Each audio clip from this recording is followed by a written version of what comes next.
A Tragic Actor.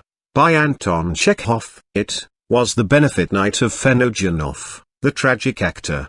They were acting Prince Serebryany. The tragedian himself was playing Vyazemsky. Limonadov, the stage manager, was playing Morozov. Madame Beobahtov, Elena. The performance was a grand success. The tragedian accomplished wonders indeed. When he was carrying off Elena, he held her in one hand above his head as he dashed across the stage. He shouted, hissed, banged with his feet, tore his coat across his chest. When he refused to fight Morozov, he trembled all over as nobody ever trembles in reality, and gasped loudly.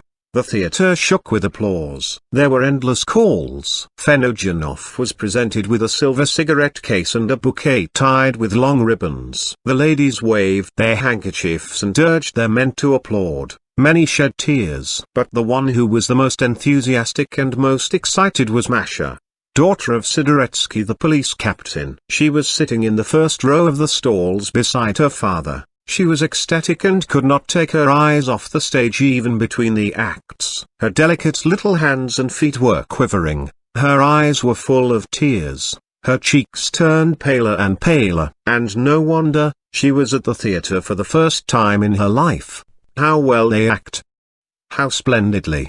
She said to her father the police captain, every time the curtain fell. How good Fenogenov is. And if her father had been capable of reading faces, he would have read on his daughter's pale little countenance a rapture that was almost anguish. She was overcome by the acting, by the play, by the surroundings. When the regimental band began playing between the acts, she closed her eyes, exhausted. Father, she said to the police captain during the last interval, go behind the scenes and ask them all to dinner tomorrow. The police captain went behind the scenes, praised them for all their fine acting, and complimented Madame Beobahtov. Your lovely face demands a canvas, and I only wish I could wield the brush. And with a scrape, he thereupon invited the company to dinner. All except the fair sex, he whispered. I don't want the actresses, for I have a daughter. Next day the actors dined at the police captain's. Only 3 turned up,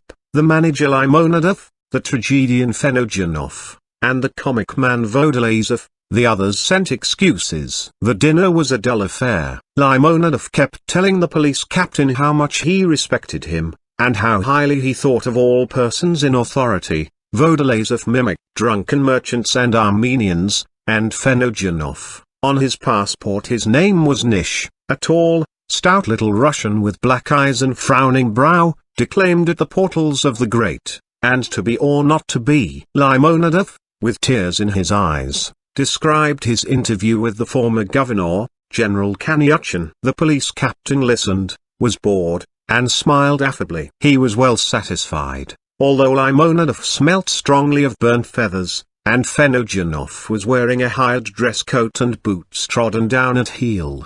They pleased his daughter and made her lively, and that was enough for him. And Masha never took her eyes off the actors. She had never before seen such clever, exceptional people. In the evening the police captain and Masha were at the theatre again. A week later the actors dined at the police captain's again, and after that came almost every day either to dinner or supper. Masha became more and more devoted to the theatre, and went there every evening. She fell in love with the tragedian. One fine morning, when the police captain had gone to meet the bishop, Masha ran away with Limonadov's company and married her hero on the way. After celebrating the wedding, the actors composed a long and touching letter and sent it to the police captain. It was the work of their combined efforts. Bring out the motive, the motive, Limonadov kept saying as he dictated to the comic man. Lay on the respect. These official chaps like it. Add something of a sort to draw a tear.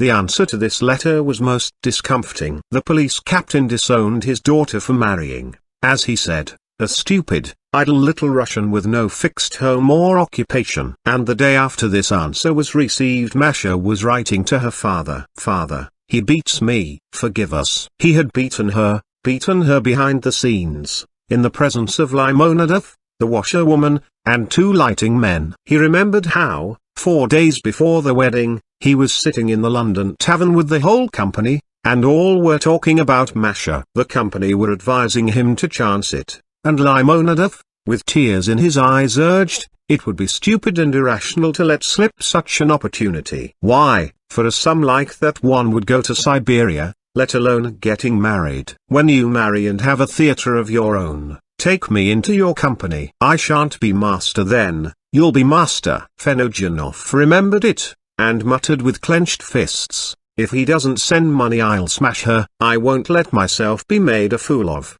damn my soul. At one provincial town the company tried to give Masha the slip, but Masha found out, ran to the station, and got there when the second bell had rung and the actors had all taken their seats. I've been shamefully treated by your father, said the tragedian, all is over between us. And though the carriage was full of people, she went down on her knees and held out her hands, imploring him, I love you. Don't drive me away, Kondrat Ivanovich, she besought him. I can't live without you. They listened to her entreaties, and after consulting together, took her into the company as a countess, the name they used for the minor actresses who usually came onto the stage in crowds or in dumb parts. To begin with, Masha used to play maidservants and pages, but when Madame Beobahtov, the flower of Limonadov's company, eloped, they made her ingenue. She acted badly, lisped, and was nervous. She soon grew used to it, however, and began to be liked by the audience. Fenogenov was much displeased. To call her an actress, he used to say, she has no figure,